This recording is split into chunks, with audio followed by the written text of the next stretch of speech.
നിമിഷപ്രിയ വിഷയത്തിൽ ഗവർണറുടെ ഇടപെടലിന് നന്ദി പറഞ്ഞ് ചാണ്ടി ഉമ്മൻ MLA. വിവരം അറിഞ്ഞ നിമിഷം മുതൽ നിമിഷപ്രിയയുടെ മോചനത്തിനായി ഗവർണർ പരിശ്രമിച്ചു. വിവിധ രാജ്യങ്ങളുമായും ഉദ്യോഗസ്ഥരുമായും ബിസിനസ്സുകാരുമായും ഗവർണർ സംസാരിച്ചു. ഗവർണറുടെ ഇടപെടൽ കേരളം മറക്കില്ല. ഹൃദയത്തിന്റെ ഭാഷയിൽ കേരളത്തിനു വേണ്ടി നന്ദി രേഖപ്പെടുത്തുന്നുവെന്നും ചാണ്ടി ഉമ്മൻ പറഞ്ഞു.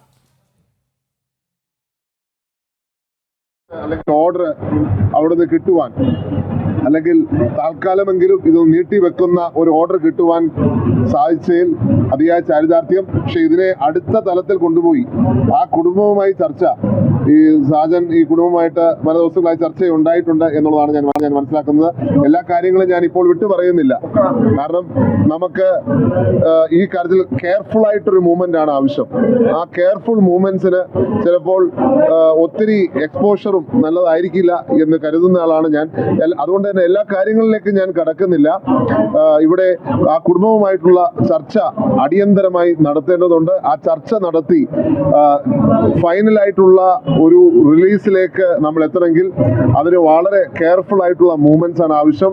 ഇതിനകത്ത് സഹകരിച്ച എല്ലാവരെയും പ്രത്യേകിച്ച് ഒരിക്കൽ കൂടി ഗവർണറിന് നന്ദി പറയാണ്. അദ്ദേഹം ഒരു മനുഷ്യനായി, മനുഷ്യ സ്നേഹിയായിട്ടാണ് ഇതിനകത്ത് ഇടപെട്ടത്. അദ്ദേഹത്തിനോടുള്ള താല്പര്യം പ്രത്യേകം അറിയിക്കുന്നു. അതുപോലെ തന്നെ കാന്തപുരം അബൂബക്കർ മുസ്ലിയാർ അവർകൾ അദ്ദേഹം ശക്തമായ ഒരു എഫേർട്ട് ഇതിനകത്ത് എടുത്തു. അതുപോലെ ഞാൻ ഇവിടെ സൂചിപ്പിച്ച ശ്രീ സാജൻ ലത്തീഫ്, അദ്ദേഹത്തിന്റെ ഇടപെടലും വളരെ നിർണായകമായിരുന്നു എന്നീ അവസരത്തിൽ പറയാൻ സാധിക്കും. കൂടുതൽ വിവരങ്ങളുമായി പ്രശാന്ത് ശങ്കരമംഗലത്ത് ചേരുന്നു. പ്രശാന്ത്, നിമിഷപ്രിയയുടെ വിഷയത്തിൽ ഗവർണർക്ക് പ്രത്യേകമായ നന്ദി ചാണ്ടി ഉമ്മൻ MLA രേഖപ്പെടുത്തുകയാണ്. അദ്ദേഹം എന്തുകൊണ്ടാണ് ഗവർണർക്ക് ഈ നന്ദി രേഖപ്പെടുത്തുന്നത് എന്നുള്ളതും നമുക്ക് അറിയാം. കാരണം പല അവകാശവാദങ്ങളുമായി പല സാമുദായിക നേതാക്കളും രംഗത്തെത്തിക്കഴിഞ്ഞു. അത് ഒന്നും കാര്യമായ ഇടപെടലല്ല എന്നുള്ളത് വ്യക്തമാക്കുകയാണ്. കേന്ദ്ര സർക്കാരിൻ്റെയും ഒപ്പം കേരള ഗവർണറുടെയും ഇടപെടൽ അത് തന്നെയാണ് ചാണ്ടി ഉമ്മൻ MLA പ്രശംസിക്കുന്നതും, അല്ലേ? രോഹിണി, കഴിഞ്ഞ ആഴ്ച ചാണ്ടി ഉമ്മനും മാതാവും ഗവർണറെ രാജ്ഭവനിലെത്തി കണ്ടിരുന്നു. കാണുമ്പോൾ ഈ വിഷയം, നിമിഷപ്രിയമുള്ള വിഷയം ഗവർണറുടെ മുന്നിൽ ധരിപ്പിക്കുകയും ചെയ്തു.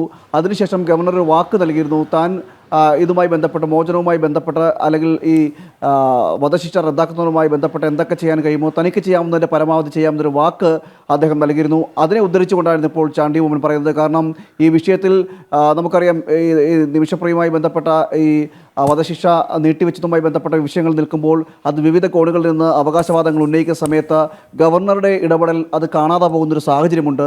അതുകൊണ്ട് തന്നെയാണ് ചാണ്ടി ഉമ്മൻ എടുത്ത് ആ പേര് പറയുകയും ചെയ്തത്. രാജേന്ദ്ര വിശ്വനാഥ് ആർലേക്കർ എന്ന കേരളത്തിൻ്റെ ഗവർണർ നടത്തിയ ഇടപെടൽ, ഇതുമായി ബന്ധപ്പെട്ട പരാതി അല്ലെങ്കിൽ ഈ വിവരം ധരിപ്പിച്ച ഉടനെ തന്നെ അദ്ദേഹം ലോകത്ത് പല സ്ഥലങ്ങളിലുമുള്ള ഈ വിഷയത്തിൽ ബന്ധപ്പെടാൻ കഴിയുന്ന ആരൊക്കെയുണ്ടോ അവരെയെല്ലാം ബന്ധപ്പെടുന്ന ഒരു സാഹചര്യം ഉണ്ടായിരുന്നു. അതോടൊപ്പം തന്നെ കേന്ദ്ര സർക്കാരുമായി ബന്ധപ്പെടുകയും ഇതിൽ സാധ്യമായ രീതിയിൽ എന്തൊക്കെ നടപടികൾ കേന്ദ്ര സർക്കാരിൻ്റെ ഭാഗത്തു നിന്നും സ്വീകരിച്ചുകൊണ്ട് നടത്താൻ കഴിയും എന്നതടക്കമുള്ള കാര്യങ്ങൾ ആരാഞ്ഞു. മാത്രമല്ല ഇതിൻ്റെ നിയമവശങ്ങൾ, അതുമായി ബന്ധപ്പെട്ട കാര്യങ്ങളെല്ലാം അദ്ദേഹം മനസ്സിലാക്കുകയും അങ്ങനെ എണ്ണയിട്ട യന്ത്രം പോലെ ഗവർണറുടെ ഭാഗത്തു നിന്നും നല്ല ഒരു സമീപനമുണ്ടായി. ആ സമീപനത്തിൻ്റെ ഒരു റിസൾട്ടാണ് ഇന്ന് വന്നിരിക്കുന്നതെന്നാണ് നമുക്ക് മനസ്സിലാക്കാൻ കഴിയുന്നത്. അതുകൊണ്ട് തന്നെ ഗവർണറുടെ ഇടപെടൽ കാണാതെ പോകരുതെന്ന കാര്യമാണ് ചാണ്ടി ഉമ്മൻ പറയുന്നത്. വിഷയം പറഞ്ഞ ഉടനെ തന്നെ അദ്ദേഹം ഒരു മനുഷ്യനായി പ്രവർത്തിച്ചു എന്നാണ് പറയുന്നത്. ആ മനുഷ്യനായി പ്രവർത്തിച്ചുകൊണ്ട് എന്തെല്ലാം കാര്യങ്ങൾ ചെയ്യാൻ കഴിയുമോ ഈ വിഷയത്തിൽ, അത്തരം വിഷയങ്ങളിലെല്ലാം ഗവർണറുടെ ഒരു വലിയ ഇടപെടലുണ്ടായി കേന്ദ്ര സർക്കാരുമായി ബന്ധപ്പെട്ടും. അതോടൊപ്പം തന്നെ ലോകത്തുള്ള പല ഈ വിഷയത്തിൽ ഇടപെടാൻ കഴിയാവുന്ന പല ആളുകളുണ്ടാകുന്ന അവരെയെല്ലാം, അതിൽ ബിസിനസ്മാരായിക്കോട്ടെ അല്ലെങ്കിൽ മറ്റ് മേഖലകളിൽ പ്രവർത്തിക്കുന്നവരായിക്കോട്ടെ, അത്തരമുള്ള ആളുകളുമായി എല്ലാം സമീപിക്കുകയും ഇതിൽ സാധ്യമായ കാര്യങ്ങളെല്ലാം ചെയ്യുവാനുള്ളൊരു പ്രവർത്തനം അദ്ദേഹത്തിൻ്റെ ഭാഗത്തുമുണ്ടായി, ഗവർണറുടെ ഭാഗത്തുമുണ്ടായി. വിഷയം അറിഞ്ഞ ഉടൻ തന്നെ അദ്ദേഹം ഇതുമായി ബന്ധപ്പെട്ട നടപടിക്രമങ്ങൾ ആരംഭിക്കുകയും ചെയ്തു. തുടർന്ന് ഓരോ സമയത്തും ഇതിൻ്റെ സ്ഥിതിഗതികൾ വിലയിരുത്തുകയും കൂടുതൽ എന്തൊക്കെ ചെയ്യാൻ കഴിയുമെന്നടക്കമുള്ള കാര്യങ്ങൾ നോക്കുകയും അതുമായി ബന്ധപ്പെട്ട കാര്യങ്ങളുമായി മുന്നോട്ട് പോകുന്ന ഒരു സാഹചര്യമുണ്ടായി. ഇതിൻ്റെ എല്ലാം ഒടുവിലത്തൊരു പ്രതിഫലനം ആണ്, ഒരു പ്രത്യാശയുടെ ഒരു വെളിച്ചം പോലെ നമുക്ക് മുന്നിൽ തെളിഞ്ഞു വരികയും നിമിഷപ്രിയയുടെ വധശിക്ഷ നീട്ടിവെക്കുന്നതുമായി ബന്ധപ്പെട്ട ഒരു നടപടികളിലേക്ക് കോടതി തന്നെ നീങ്ങുന്ന ഒരു സാഹചര്യം ഉണ്ടാകുകയും ചെയ്തത്. എന്തായാലും ആശ്വാസകരമായ നിമിഷങ്ങൾ ഉണ്ടാകുമ്പോഴും ഏകപക്ഷീയമായ ചില സ്ഥലത്തു നിന്ന് ചില അവകാശവാദങ്ങൾ മാത്രം ഉണ്ടാകുകയും അതിനെ മാത്രം ഉയർത്തിക്കാട്ടിക്കൊണ്ട് വലിയ രീതിയിൽ സാമൂഹ്യ മാധ്യമങ്ങളടക്കം പ്രചരണങ്ങൾ നടത്തുന്ന ഒരു സാഹചര്യമൊക്കെ ഉണ്ട്, സാഹചര്യങ്ങൾ നിലനിൽക്കുകയും ചെയ്യുന്നുണ്ട്. ആ സാഹചര്യത്തിൽ ഗവർണർ നടത്തിയ ഇടപെടൽ, സംസ്ഥാനത്തിൻ്റെ ഭരണത്തലവൻ കൂടിയായ രാജേന്ദ്ര വിശ്വനാഥ് ആർലേക്കർ എന്ന ഗവർണർ നടത്തിയ ഇടപെടൽ അത് കാണാതെ പോകരുതെന്ന് കൂടി തന്നെയാണ് ചാണ്ടി ഉമ്മൻ പറയുന്നത്.